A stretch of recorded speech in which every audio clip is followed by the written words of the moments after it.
Here we are, interview number 4 with someone very special who is an amazing supporter of ours in the charity.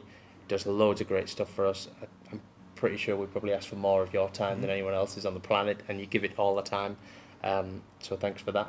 No I'm going to let you introduce yourself. Yeah, I'm Darren Hankey and I'm the Principal and Chief Executive of Hartlepool College of Further Education. Yeah. So that's the one, if anyone doesn't know, that's pretty much in the town centre.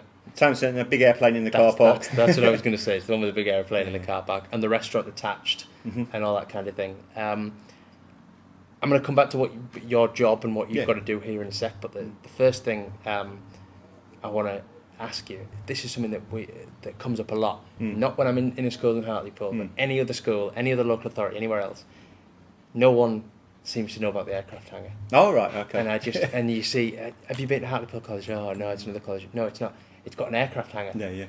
Even if nothing else, you can come and see some planes and helicopters. Yeah, absolutely, yeah. So tell me a bit about that. Yeah, well, we've always had a sort of long and well-established track record within the field of engineering and a wide variety of different sort of subsections of that and jobs in that sector. So, for example, mechanical, electrical, automotive, a little bit of process. And then I think it was about 10 years ago, and I can't take any credit for it, my predecessor and the team that were around at the time. We know that within the country, the aerospace sector is a key strategic sector for Britain, and then we made a decision to move into that sector. So it literally did start off with a wing and a prayer, but now you say it's a fully functioning aircraft hangar down there with 2 jets, also a helicopter, and then a wide variety of other kit that's needed to for the students to learn the skills and get the qualifications to maintain planes. And we've got apprentices down at RAF Linton and RAF Leeming. And then lots of students do go off to university, and we have a master's degree programme here with a wonderful Teesside University. So a student can come in being a school leaver and then work all the way through to a master's degree with us here if that's what they want to do. Wow, that's unbelievable. So the amount of times I've been here, I still didn't know that you had apprentices that actually on RAF bases. Yeah, that came probably about 5 or 6 years ago now. Again, at RAF Linton and Leeming, where the planes are serviced by a company called Babcock. So we actually have the apprentices with Babcock, right? Okay. Which is quite important for us because Babcock's a training firm in its own right. Yeah. So and a big government contractor, right? Big, and not just in aerospace, in a wide variety of different sectors. So the fact that they trust us to train their engineers and aircraft maintenance people really cool. is great. So I think we've got about 30 apprentices down there at the moment. Some live on site down there. 1 or 2 do commute from Hartlepool, so do the 50-mile trip there and 50-mile trip back. But what a wonderful opportunity for those people. For sure, and it's one of those things that I'm going to come back to someone else on it in a minute. But I didn't know about it, and the amount of time I spent here, if I didn't know about it, if anyone wants to know about that kind of thing, they've got to come here and see it. It's all well and good saying I didn't know that Hartlepool College of Further Education had an aircraft hangar, but come and have a look. We have a wide variety of open days. I mean, I think from our point of view, we wish we had a bit more money to get out and bang the drum about what we do. But hopefully we can do things that are not just in this sector, but the public sector in general, money's quite tight. So we try to do the best we can with the resources we've got. At the end of the day, it's taxpayers' money. For sure, it's not criticism what you guys do. It's and I don't want to criticise. I don't want to criticise anyone, schools, parents. I don't want to do any of that. But it's here. If you spend from 5 o'clock when you get in, leaving school, or whatever on a night until whatever time you go to bed on your phone or your tablet or doing something, you could spend 3 minutes Googling this, hit the website, look at the images. Absolutely, you can see it, come down. Stuff on YouTube. Could someone just turn up? Say they were after school, so say they were 16 plus or 18 plus and they'd left school, went on a school roll. Could they just come in and be like, I'm 19, I want to see what's going on? Absolutely. I mean, if someone was free, we'd take them around, but we do have about 6 or 7 open evenings throughout the course year, so that's the best way, and those dates are on the website. But if someone did turn up this afternoon, and if someone was free, if I was free, I'd willingly show them around. But it'd be nice if we had a bit more money just to promote that a bit more, but we are where we are. But a lot of the stuff's on YouTube and on social media platforms, so we try to do what we do. And to let people know that what's out there. I mean, it's not only the aviation work that we do, but we're moving into electric vehicles as well now. So there'll be some wonderful money from the Combined Authority, as well as telehealth and telecare. So pretty much a fully functioning ward and areas that can help those students on social care courses as well. So. I'm pleased you mentioned that because I'm going to come back to those in a minute. Because I think the aircraft hangar, the telemedicine, what's it called? So telehealth and telecare, telehealth and telecare. The hair and beauty here is something that comes up quite a lot, and the electric vehicle thing is something I've been talking about. Electric vehicles, the gym, the design and the art and design students have Apple suites and a wonderful workshop there. The construction students have industry standard workshops, whether you want to be a painter, a decorator, a carpenter, joiner, a bricklayer. So what we try to do is make sure that the resources are just the best that students can get. I'll tell you what would be really cool, and we've been thinking about this, figuring out how to do it. This is completely off script. You can get these cardboard 3D headsets here. You can put your phone in. You can get them for about, I don't know, £3 or something. Yeah. A friend of mine called Dan Riley runs a VR company in Middlesbrough called Spearhead. I don't know if you kind of come across him. But they do virtual reality for this kind of thing, so they've mapped the whole building and do a virtual tour. We've just been thinking about how we could do that and maybe get 2, 3, 4 or 5 really cool places like this mapped so that you could download the app. That's right. And it's you can have the tour. Yeah, I know, and it cost a bit of money. Certainly, you paid Dan because we wanted to do it for free, but also to get the headsets, we could get them branded. I think it'd just be awesome. Yeah, absolutely. The amount of people who need to see this will never get in here, but if there's another way of reaching them, that'd be really cool. Yeah. So I'm going to come back to you and your job. So what's your job right now as the principal and chief executive? Yeah, well, ultimately it's to do 2 things really. It's one, to make sure that our students go on to get the outcomes that they want and they want to achieve. So for the vast majority of students, that's getting the skills and the qualifications that they need to progress. For some students, that's progressing into the world of work, either full-time permanent employment or via apprenticeship. And then we have a lot of students who then progress into the world of higher education. Some stay here to do that, some progress to Teesside University, some progress elsewhere. So that's the main priority for me, is make sure students, when they come in September, whether it's a 1-year, 2-year, 3-year course, is that they leave not only with the qualifications, that's important, but the knowledge, the skills, and also I think for me the confidence to exploit the opportunities out there. And then obviously the sort of other part of the job is running a business. It's a 14-15 million pound business, so we have to make sure we do that properly. It's taxpayers' money, so make sure we do that appropriately as well. That's kind of what I was getting at. Being the principal and kind of running the the education side of it. It's cool. There's almost a given. We know what you're going to do. And I'm going to ask you about your kind of philosophy behind that, which I know about, and anyone watching doesn't know, and I've got the inside track there. But in terms of running the business, like how much is that of your day? You being here, actually running the business of the college.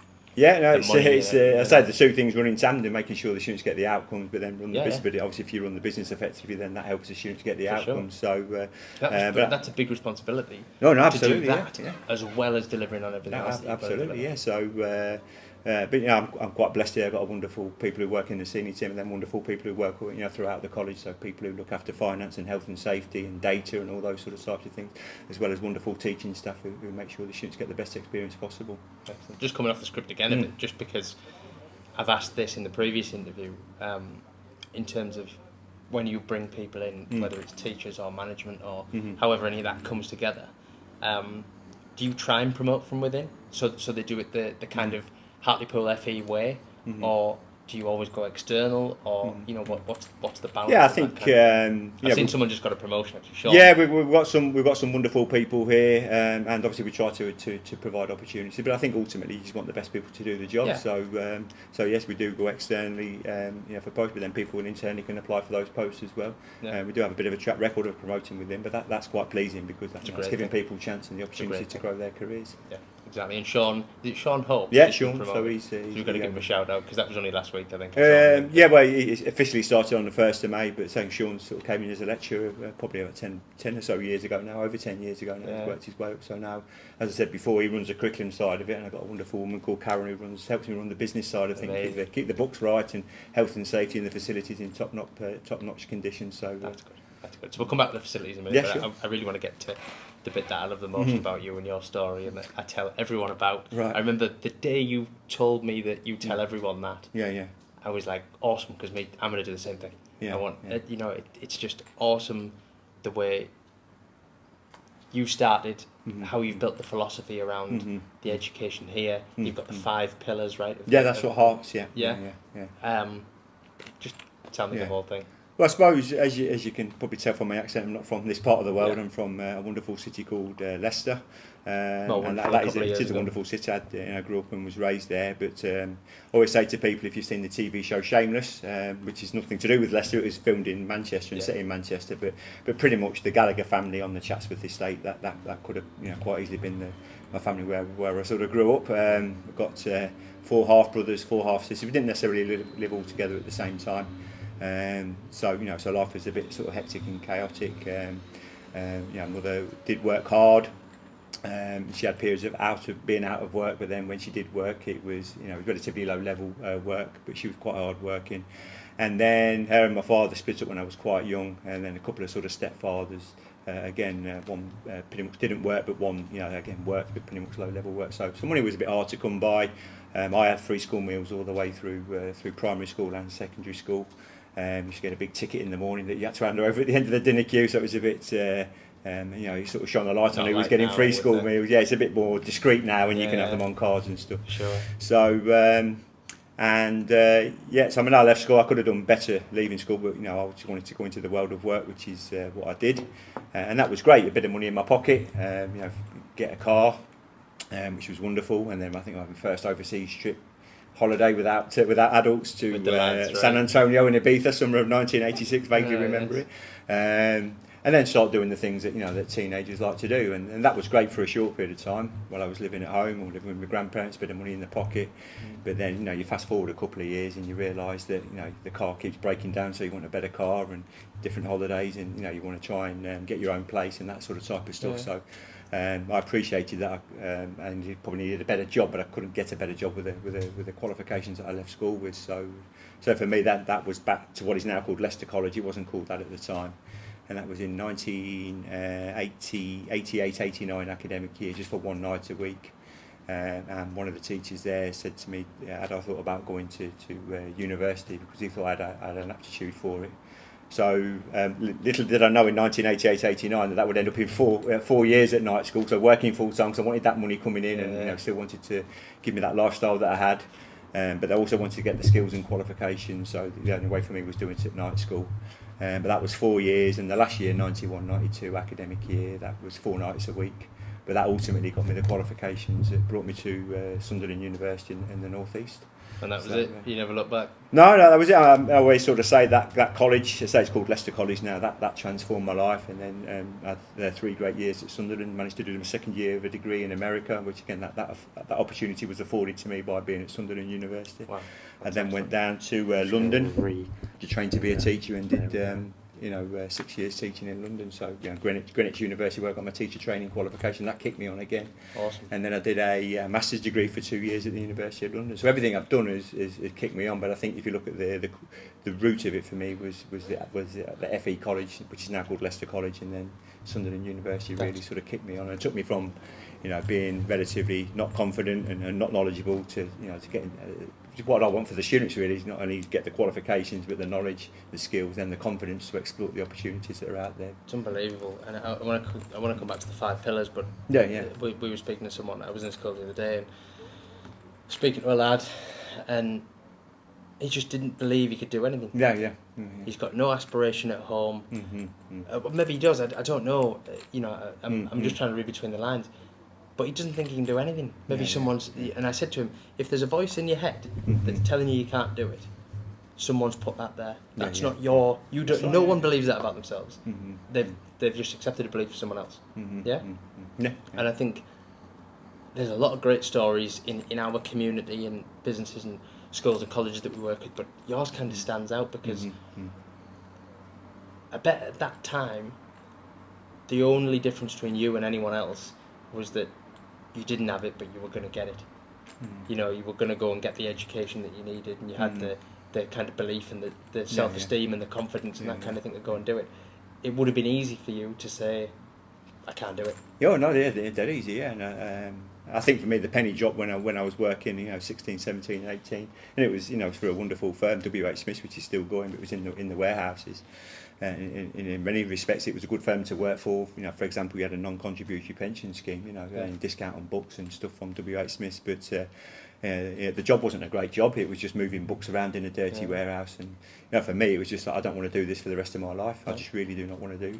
And I think sometimes, you know, the case you just mentioned there, sometimes people, you know, not necessarily. I didn't know I wanted to become a teacher. I certainly didn't know I wanted to become a principal. That just sort of happened, if you like. But I think sometimes you have to sort of say, well, that's what I don't want. You know, like you were saying before, off camera, people say, well, I want a Mercedes. But that's great, have a Mercedes, have aspiration. That's one of the 5 pillars. But how are you going to get it? You know. What's the so I think for me, the penny drop. I don't want to do this for the rest of my life. Then then going back to night school, then sort of helped me then, eke out where the opportunities are and what I would like to do. I just want more people to believe in themselves like that. And hearing those stories, I know we bring lots of groups here. You give that talk. And thanks for doing that to every group that we bring here. I don't know how many we brought now. You told me, I don't know how many times I've heard it. But that's not enough. I want everyone to hear that. Because if you can do it, anyone can do it. You know, if the other guy who had 2 alcoholic parents did it, you can do it. And I just don't. I don't want people to be putting themselves down. And we've got this Talk Up Teesside thing going on at the moment. Talking about that's a good little hashtag. Try to do that in my tweets. And it's great. And I wish I'd have been part of it earlier, and getting involved now feels a bit weird, but it's true. We're too busy talking down the area. That's right, absolutely. Actually, we should be talking up the area, because we're good. Darren Sutherland said it in the first interview we did for this show. We're good at reinventing ourselves. We lost shipbuilding. That's right, we lost the chemical industry in the format that it was in. We're good at rebuilding ourselves because we have to. I think for me as well, when I've just been to a school this morning and talk about the opportunities that are out there in the Tees Valley and the wider North East. And again, based on labour market intelligence, the message I live to students is use your head. There's those four things plus construction, which I'll come to in a minute. But H is healthcare, life sciences, biologics. The Tees Valley is leading the way with that. Some wonderful firms like Heart Biologicals. Awesome the E will be energy. As a country, we've got to wean ourselves off fossil fuels and then harness renewables, and then also recycling. Again, the Tees Valley leads the way in that, what we call the circular economy, taking waste products and either generating energy or generating new products from that. A is advanced manufacturing. The chemical industry, Teesside's synonymous with that. But then we've also got lots of wonderful firms which are key parts of the supply chain with Nissan and with Hitachi. And then the D is digital, and again we're doing some great work with Boho down there in Middlesbrough with game design, 3D design, app design. So all those 4 sectors which come with the mnemonic of head, key vibrant sectors. That's based on labour market intelligence from the Combined Authority. If you add into that construction, so we've got ambitious house building plans across the Tees Valley, and then some big infrastructure projects as well. With Middlesbrough train station, Darlington train station, widening the A66, potential another crossing over the River Tees. There's lots and lots and lots to be optimistic. And then another thing as well, which a lot of people don't understand, is what economists call replacement demand. So I think the figure in the Tees Valley is about 120,000 people. In the North East, it's 500,000 people, 500,000 people have gone to work today who won't be going to work in 8, 9, 10 years' time because we've got an ageing workforce. So in the Tees Valley, that's 120,000 people. So as those people leave, firms want people to come in, and when they leave, they take with them their knowledge, their skills, their competencies, and that's a risk for firms. So there's lots of firms that we work with want to bring in younger people to make sure that when those skills leave the business, that the business is not going to be on the back foot as a result of that. So there's lots of opportunities. It doesn't always seem like that. And again, I didn't come up with the Talking Up Teesside hashtag. I think it was the good people at Tees Business, but I think it's great. And every time I get a chance to use it on my Twitter, I use it. I think there's lots of opportunities out there, and there will be. But the key thing is, young people have got to step up, and other people have got to step up and want that as well. That's it. And I don't think, I've spoken to schools in Middlesbrough last week, 2 schools in Middlesbrough last week, and I said, do you know about Boho? No. That's right. But okay, have you been to the train station? Well, of course I've been to the train station. Well, those multicoloured buildings next to the train station? That's Boho, and it's full of all digital businesses, web designers, games designers, apps, all this cool stuff. And they're jobs you can get. They're apprenticeships you can go and get. And more importantly, and there's a video on our channel about the value of working for free, they're businesses you can go and give 3 days of your time to. 3 days of your 6-week summer holidays. That's nothing. Give it away 3 days. Actually, in the value exchange, and I read this somewhere else, and I'm using it more and more now, in the value exchange of work experience and apprenticeships, young people should be paying the business. to get work experience when they go there because of what the opportunity that they're getting. Yeah. That's never going to work, and I don't actually. No, I don't believe that that's in being practical. No. It doesn't make sense. But in terms of value exchange, it's huge. No, absolutely. Yeah. So go and work for free. I know we had someone go and do it in Hart Biologicals last summer. Great. And give 2 weeks of his 6 weeks holidays. And I know you know Albie as well as I do. Yeah. You know, he had to do. I think he had to do a portfolio, and then at the end of each week he had to do a presentation to show what he'd done. Yeah. That's on his CV now. And how good does that CV invaluable. And I think ultimately we need more people like that across the Tees Valley. I mean, another statistic I trot out is only 1 in 5 firms in the Tees Valley take on apprentices. You know, for me that's criminal. It should be 1 out of 5 firms don't. Sure. You know, we should have an ambitious target of saying, well, 80% of firms across the Tees Valley take on apprentices, or give work experience, or give up time. You know, Albie Patterson's a great example of that. But I think the Tees Valley needs more people like Albie Patterson and other good people, Andy Preston and the good people, Steve Bellett, Gus Robinson developers, to put out there for young people and give them the chance. Because I think what we find and the firms who work with us find is if you give a young person a chance and an opportunity, they grab it with both hands. Exactly, that's it. And the only thing I'll ask about this before we go on to the Hart kind of monitor that you were going to tell me about is his attitude. I'm only getting into this because your background is economy, right? You're an economist. My sort of start at FE and then university was sort of economics, business, so that sort of top stuff. So I don't know if you said this to me actually, or whether you might have been the source of this, right. But we're weird here in the Tees Valley in terms of we've got a lot of high-level jobs, experience, qualifications, those kinds of things. Unlike many other regions, we're missing a congested mid-range level, and then we've got no skill, low skill at the bottom. That economists tend to call that the hourglass economy. So an hourglass, we don't really use them now, but like an egg timer. So quite bulbous at the bottom, squeezed in the middle, and then bulbous at the top. So the height represents the sort of nature of jobs. So low level jobs at the bottom and good level jobs at the top. Obviously, low level jobs don't really require great qualifications or skills. Conversely, then the pay's not great, and obviously 0-hour contracts and the gig economies in the news quite a lot at the moment. Squeeze in the middle, mainly 2 key things for that are mainly globalisation. If you look at our clothes now, the vast majority of our clothes aren't made in the country, they're made elsewhere. And then also mechanisation as well. So next time you drive by a farm and you'll see a farmer in his or her combined harvester with technology for this, that and the other. So whereas years ago that was done by horses and individuals. And then at the moment in the Tees Valley and the North East, there are lots of jobs, good jobs at the top. So again, good jobs because you get good pay, good terms and conditions, training, chance to get more skills and qualifications, and pensions. But they're competitive, so you need good level of qualifications, and not just that. Something you mentioned before about attitude as well. You need the right type of attitude. That's exactly where I was going. So if you forgetting those high level jobs for the time being, assuming that everyone can do what I've done, what you did to a certain extent, what a lot of the people that we've interviewed have done. Gary Lumby, who I've just interviewed, started out in the machine room in Yorkshire Bank. In Billingham, ended up running business banking for Yorkshire Bank. That work from the bottom type game that you can play. How valuable, in your opinion, is it? And don't just say this. Don't skew your answer because it's me. You can tell me. I think I'm totally. If you think I'm wrong, tell me. If you haven't got the qualifications, how important is that attitude when you come for an interview? Yeah, I mean, I think ideally, you want young people if they're watching this in at schools, get the best quality, best GCSEs you can get. Because you want to take them again. If you don't do too well, obviously you can take them again, and there are jobs out there. But that said, those jobs tend not to be good jobs. I think for me, I started off in a job of your classes and not a good job. I think what it did for me is a penny dropped. Because I thought I don't want to do this for the rest of my life. And I think lots of people in those types of jobs, and there's nothing wrong with the people who do those jobs. I think wonderful people do those jobs. I've done many of them myself.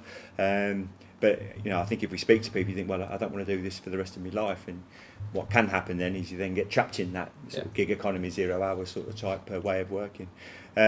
But if people don't do too well academically at the first time of asking, then their attitude is like a safety net really, and that can compensate for that for the lack of qualifications. But just for me, do the best you can at school, and if you're at a college, whichever college it is, do your best at college, because ultimately that's the currency. That's to get access to those good level jobs. GCSEs, GCSE English and Maths in particular, getting good grades of those. That's like the turnkey qualification really. Having the qualifications and the attitude is actually the equivalent to working. Limit, then, that's the equivalent to working hard and smart. No, absolutely, yeah. But if you've if you didn't get the qualifications, you've got no alternative. You have to get in at the bottom somewhere. Yeah, yeah. Get some experience somewhere. Yeah, yeah. Get it on your CV. Yeah. Next step. That's Next it, step. yeah, Next yeah, step. And yeah. I think that's that was the only option I had. Yeah, no, absolutely. Having no qualifications and without really the ability to resit. And I think I was probably mistreated is the wrong word, but I'm lacking the word I want to use. When I did a very short stint in a sixth form, Right. that I won't name, but it wasn't here. No. I kind of half passed English. I passed either language or literature. I don't remember which I got, but I failed the other. Right. But I failed maths. Yeah. So they put me on an English course when I went to this college, and that probably wasn't the most useful thing for me. Yeah. I'm not saying it would have been any better, No. because I think I'm naturally not that great at maths, and I don't think you could train me much further. But if you can get both, great. But if you can't, you've got to come with the attitude at the bottom end. No, absolutely. I think that's it. Yeah, well, ideally have attitude anyway. Even if you get good qualifications, have a positive attitude, the right attitude. Yeah, right. Because you've interviewed people, I know I have, where it's, have you got any questions? You know, you ask them a question at the end, and it's always like, no, or how many days holiday do I get, do I get an hour for lunch or 30 minutes? Like, and you're desperate for someone to say, actually, will you tell me a bit more about this? Someone just to really kind of show that they're interested. Tell us about Hart then. So I suppose what we've always done with the students is have sort of key messages. As I said before, it's not only just the knowledge, the skills, the qualification, the confidence, but try and develop their characters as well. So, I'd be mortified if any of our students left here and then they couldn't progress, whether it's the world of work or higher education. And again, we work with and speak to lots of employers about what they're looking for.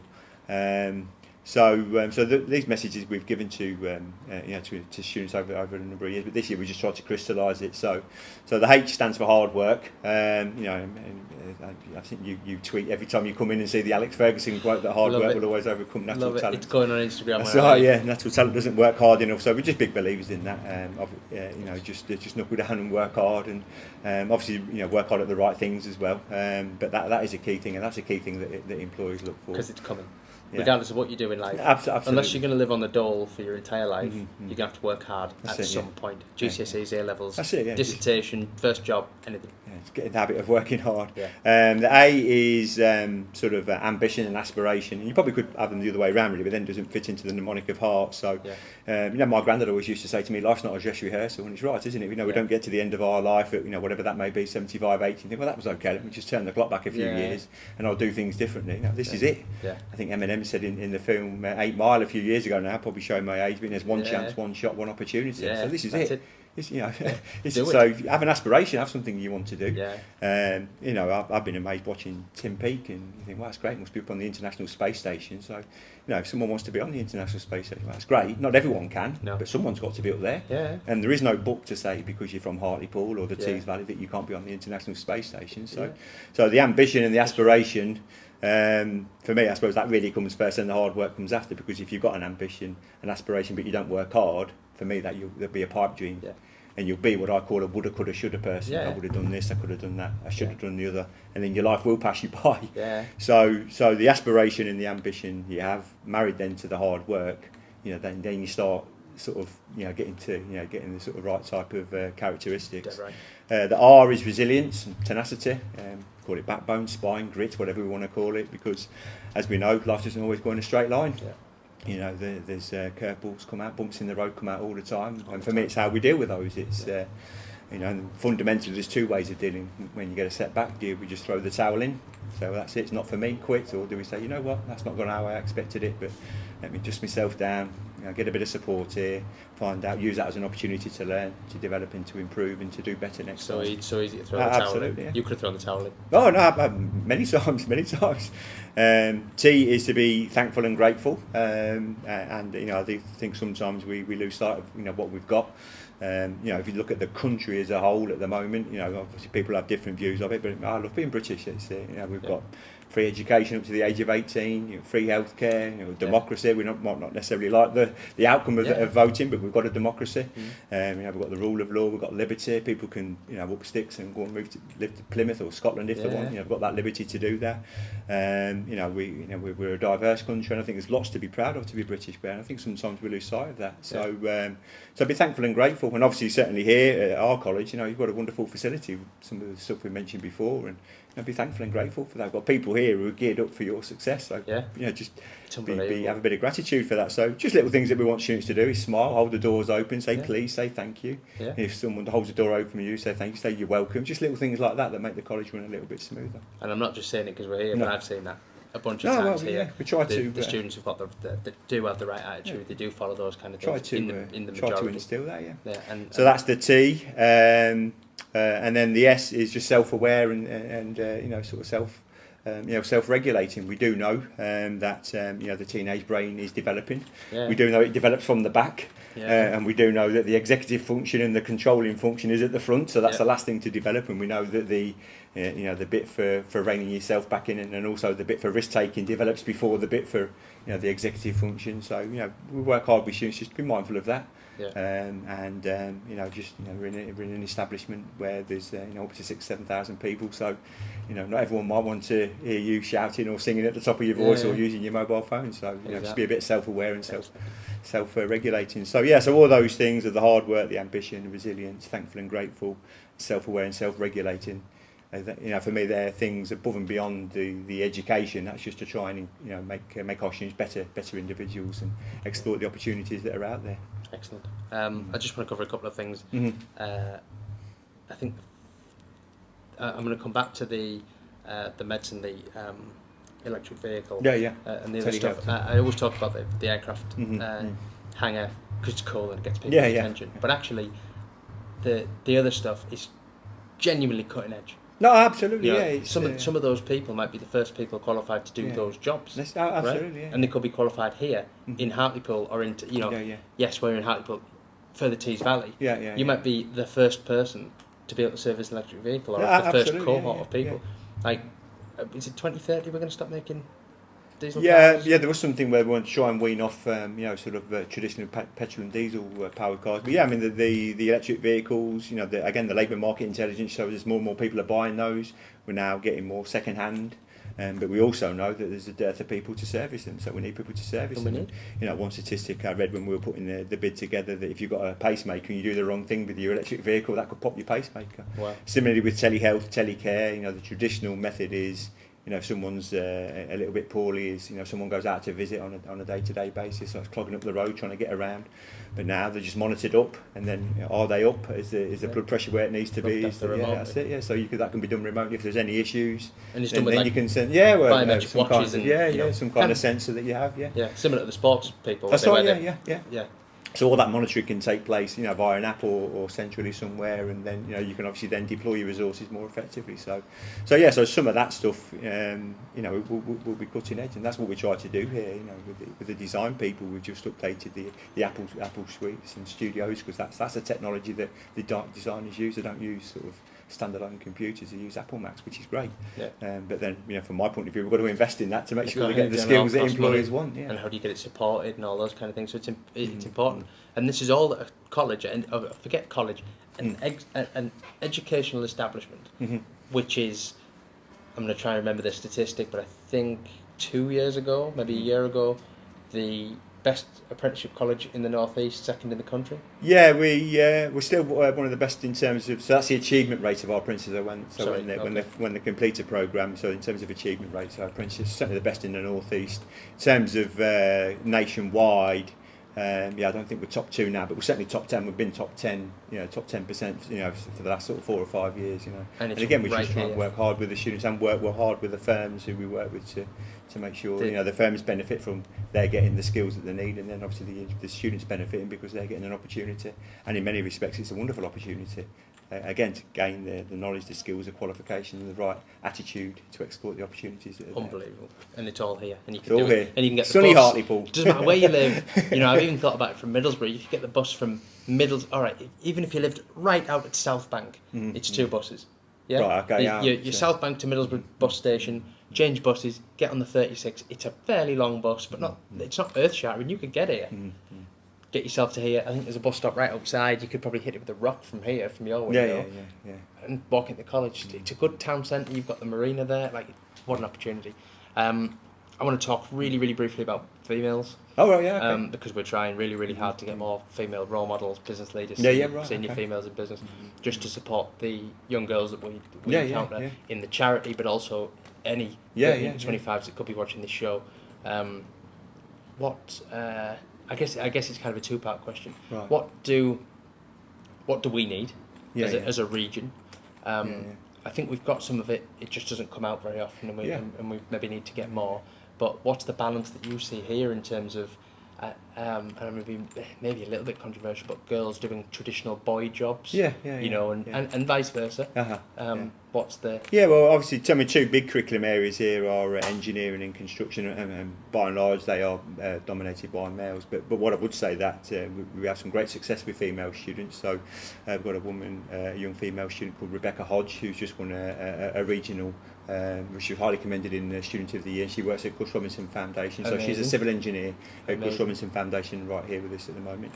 If I chart our mind, throw my mind back to about the last 5 or so years or 10 years, I would say our overall Student of the Year on at least 3 of those occasions has been a female engineering student, including the one event I've been to here. That's right, yeah. So then each year we do have a Women in Engineering event where we invite the local sort of budding female engineers from the students around the Hartlepool schools to come in. So. But there's always more to do. And then similarly in health, that's predominantly male orientated, but female orientated. But we need to do more to promote males in there as well. Yeah, exactly. So, and like I said to Gary earlier on in the other video, and I think you agree probably that it is a meritocracy in terms of jobs. I don't think it's really fair that that we promote, for the sake of balancing a male and female situation.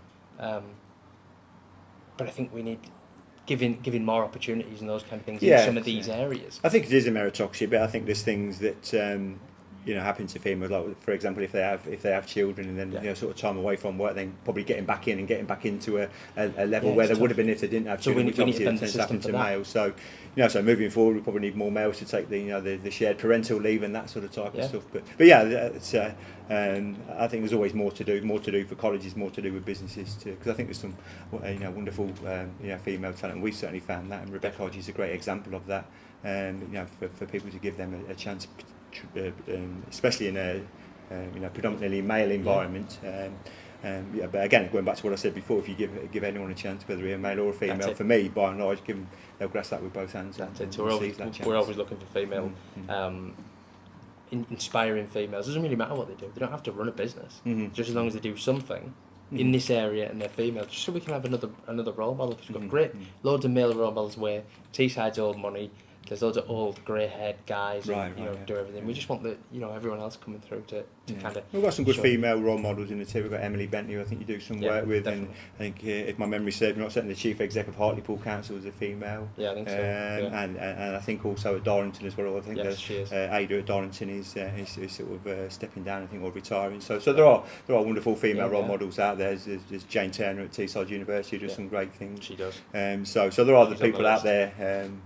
But like you say, we probably just need to do more to sing their praises. Yeah, we're not saying they're not there. We just want to come forward. So I guess the last 2 questions are round up, because this one's been the longest, but I could talk to you all day.